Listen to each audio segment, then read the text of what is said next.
Pelanggan setia Es Batu dan sahabat Kristus yang terkasih, hari ini kita merayakan pesta Santo Thomas Rasul, salah satu dari 12 rasul yang sering dijuluki sebagai Thomas yang ragu-ragu atau Thomas yang tidak percaya. Dalam bacaan Injil hari ini, kita mendengar kisah bagaimana Thomas tidak percaya bahwa Yesus telah bangkit sampai ia sendiri melihat dan menyentuh luka-luka Yesus. Namun, apakah Thomas sungguh-sungguh ragu bahkan tidak percaya?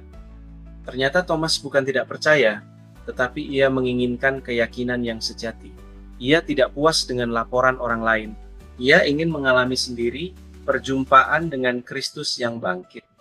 Ini menunjukkan bahwa imannya bukan iman yang sekadar ikut-ikutan, tapi iman yang personal, yang berakar dari perjumpaan nyata secara pribadi.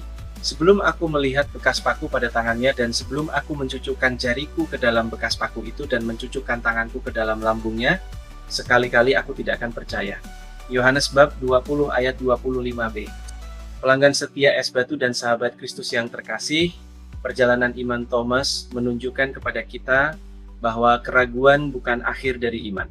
Justru ketika kita jujur pada Tuhan dan terus mencarinya, Tuhan akan menyatakan dirinya kepada kita. Dalam hidup harian, mungkin kita pun mengalami saat-saat ragu ketika doa belum dijawab, ketika penderitaan datang, atau saat iman terasa lemah, tetapi hari ini kita diingatkan, Tuhan menghargai hati yang terus mencari.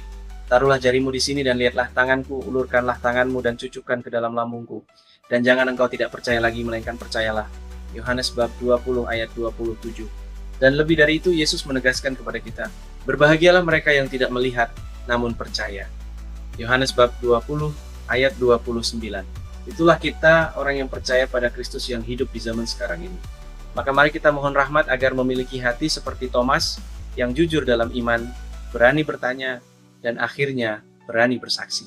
Semoga dalam setiap perayaan Ekaristi, kita juga mengalami perjumpaan dengan Yesus yang bangkit dan mengucapkan dari hati, Tuhanku dan Allahku.